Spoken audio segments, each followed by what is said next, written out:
Hi there, my name is Sue from Sue Plain Custom Artwork. Today I'm going to give you a tutorial on creating a resin piece on canvas.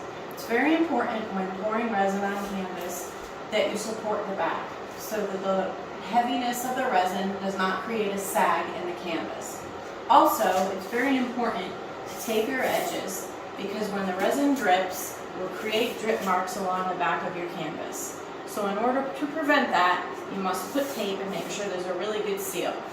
In addition, it's very important that you have protective gear. As you can see, I'm wearing gloves.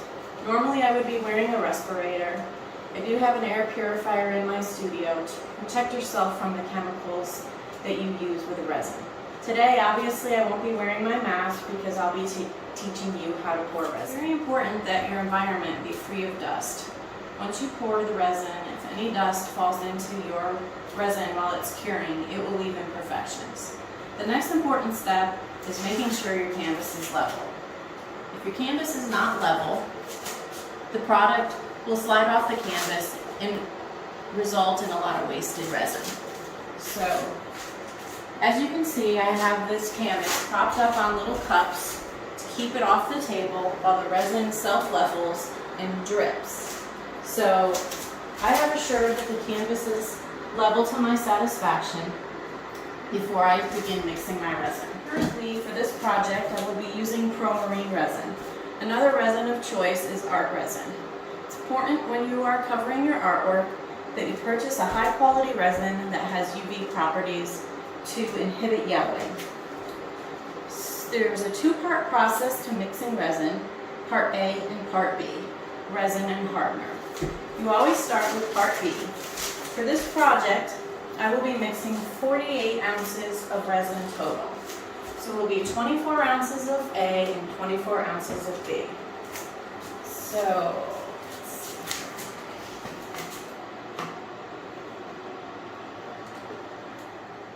as you can see, these bottles are close to being empty, but I don't want to waste, so I'm finishing them. And I do try to always use as many materials as I can that can be reused, as opposed to using lots of disposable cups and stirrers, to do my best to keep the environment clean. It's very important that you look at the right angle. It's imperative that part A and part B be equal amounts. If they aren't equal amounts, you can run the risk of your resin impairing properly.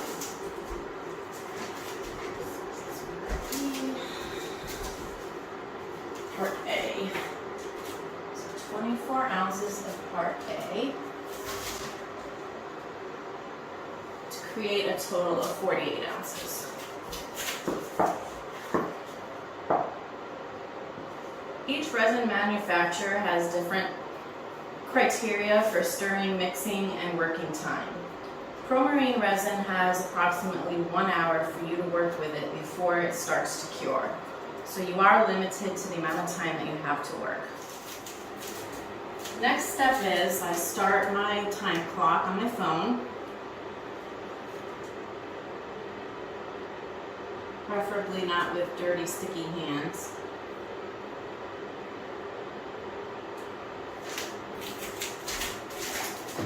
And I will be stirring for approximately 3 minutes. It's very important to stir and scrape the sides so that you are getting all the resin materials and not leaving some on the bottom or the sides. It's always important to work with a bigger container than your resin quantity that you're mixing. If you mix too much resin in too small of a container, it will actually start to heat up and harden very quickly. So by using a larger container, you avoid this process. As you can see, I'm scraping the bottoms and I'm scraping the sides to ensure that all of the product is mixed properly. So the next step is to take the resin and actually pour it on your canvas. Not really a particular fashion that you need to do this in because resin is self-leveling. So it'll make its way to the edges of the canvas on its own. But I do help it along with it. So To get all the product out, I use my spatula. And that's one of the reasons why you scrape the sides, scrape the bottom while you're mixing, because if you have product that is part A or part B just floating on the bottom, it's not a good idea to put this on your canvas. So scrape it all out.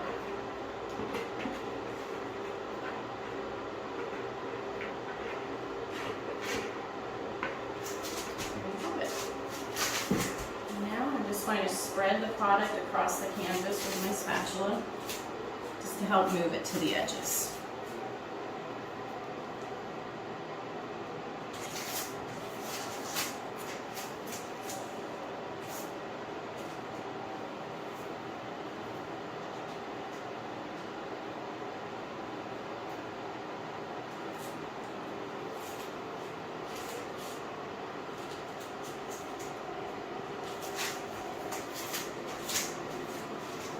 See how the colors beneath my underpainting on the canvas really come to life.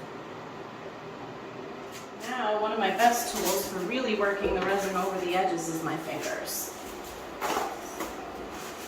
My hands a little white. Rubbing alcohol is good for cleaning your gloves or cleaning your hands in between.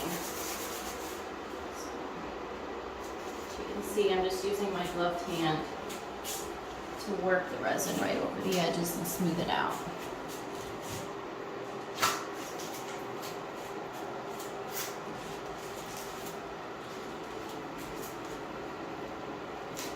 So when you're calculating your dimensions of your piece, if you want to cover the sides with resin, you need to take into consideration the depth of the canvas. So this is a 24 by 48 canvas that's 1.5 inches deep. So if you're covering your sides, you need to add those dimensions into your calculation. So once you're satisfied that your canvas is coated, your sides are smooth, just give my hands a little wipe with some alcohol. And I'm going to go to my blowtorch to take out the bubbles. There's lots of tiny air bubbles in this, and I need to pop them so the canvas cures properly. It's very important to have all your tools ready to go and set up. You don't want to realize halfway through your project that your torch is out of butane, although sometimes that happens. Again, I can't stress the importance enough of wearing protective gear when doing this, despite the manufacturer's claims to have no volatile chemicals. It's just important to protect yourself. So as you see, and you don't want to put your torch too close to burn the resin, because that will actually create flaws as well. Right over here, there's a little piece of dust or a small hair that I can see that's fallen in, and I just use a wooden toothpick, push it out. Otherwise, it will leave an imperfection.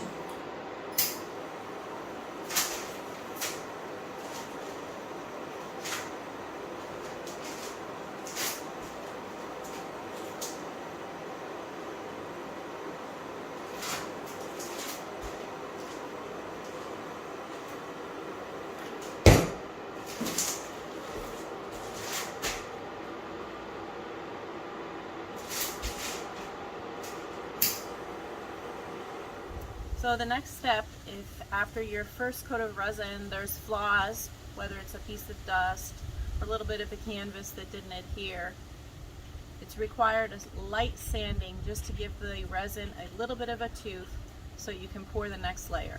It's very important in this stage, because resin dust is going to come free, that you do wear a respirator. So I will be wearing proper headgear at this point, so I won't be able to speak.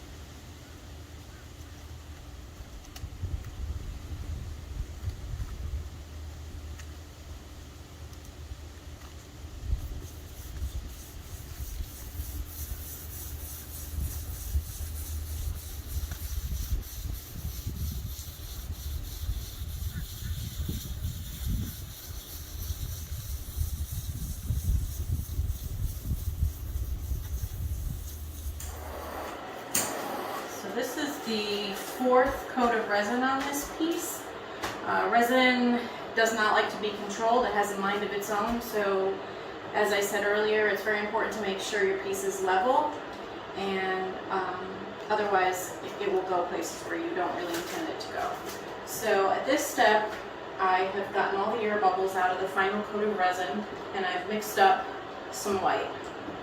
And you need to really be careful to only mix 10% of resin colorant with the resin, or it will not cure properly. So I've stirred this in, make sure it's incorporated.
So after you lay it down where you want it,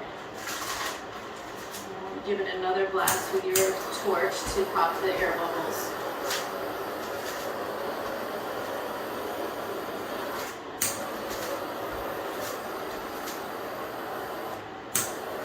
You want to make sure you don't get too close to your resin or you can burn it.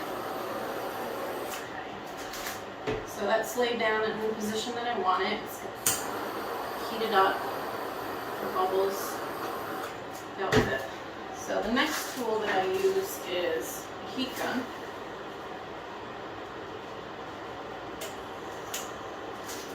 So now what I'm going to do is I'm going to slowly blow the white across the clear resin.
Done that, I'm going to go back in with the torch to pop air bubbles, and then the heat from the torch also allows for the cells to be created within the sea foam.